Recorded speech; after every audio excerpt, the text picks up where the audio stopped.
ဒီအဖိုးအိုဟာနေတိုင်းယုံတကောင်စီတက်လေးရှိပေမဲ့ဘယ်တော့မှစားလေးမရှိပါဘူးအဲ့ဒီအစားသားငါးတွေကို store ခန်း storage unit တစ်ခုစီပို့လေးရှိပါတယ်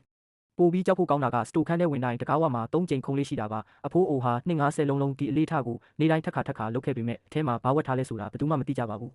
တနေ့မှာတော့ယုံတကောင်ပြင်ဆင်နေရင်အဖိုးအိုဟာရုတ်တရက်နှလုံးရောဂါထားပြီးကွယ်လွန်သွားခဲ့ပါတယ်ဒေတာတွင်ဥပဒေအရအမှတ်36စတိုခန်းကိုမန်နေဂျာကလေလံတင်ရောင်းချခဲ့ရမှာ Nick ဆိုတဲ့လောင်းကစားသမားတစ်ယောက်ကဝယ်ယူခဲ့ပါတယ်နက်ခါအထဲကပစ္စည်းတွေနဲ့သူ့ရဲ့လောင်းကစားကျွေးတွေကိုဆက်နိုင်ဖို့မျှော်လင့်ခဲ့တာပါဒါပေမဲ့စတိုခန်းပိုင်ရှင်ဟောင်းဟာအမြဲတမ်းစမ်းကြယ်ပြီးစတိုခန်းထဲကထွက်လာတိုင်းဘာမှတင်မလာတဲ့ကြောင်းအထဲမှာကြောက်စရာကောင်းတဲ့တစ်ခုခုရှိနေနိုင်ကြောင်းမန်နေဂျာကသတိပေးခဲ့ပါတယ်နစ်ကတော့ဂရုမစိုက်ပဲပစ္စည်းတွေကိုရောင်းပြီးကျွေးဆက်ဖို့ပဲစိတ်ဆောနေခဲ့တာပါ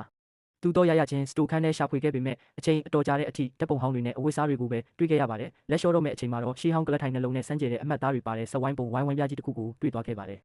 ဒီပစ္စည်းတွေကိုရှေးဟောင်းပစ္စည်းဆိုင်ဆောင်သွားတဲ့အခါဆိုင်ရှင်ဟာစဝိုင်းပြားကိုချက်ချင်းတတိထားမိသွားပြီးအမှတ်သားတွေကိုကန်ကြည့်လိုက်တာနဲ့အောက်ကလှုပ်ဝက်အန်ဆွဲတစ်ခုပွင့်ထွက်လာခဲ့ပါတယ်အထဲမှာတော့စာအုပ်ဟောင်း3အုပ်ရှိနေခဲ့တာပါအဲ့ဒီအချိန်မှာမော်ဆရာတယောက်ရောက်လာပြီးဒီစာအုပ်တွေအတွက်ဒေါ်လာ30တူးညတောင်းပေးမယ်လို့ကန့်လန့်ခဲ့ပါတယ်ဒါအပြင်စာအုပ်မှတ်လေးကိုပါရှာတွေ့ရင်တစ်စုံလုံးအတွက်ငွေကြေးမြောက်များပေးမယ်လို့လည်းပြောခဲ့ပါတယ်နစ်ခါမတွတ်ဆုပ်ပဲမော်ဆရာကိုအမှတ်36စတိုခန်းစီချက်ချင်းခေါ်သွားခဲ့ပါတယ်ဒါပေမဲ့အန်နီယယ်ဟာသူတို့စီနီးကပ်လာနေပြီဆိုတာကိုတော့နစ်တယောက်ရိပ်မိခြင်းမရှိခဲ့ပါဘူး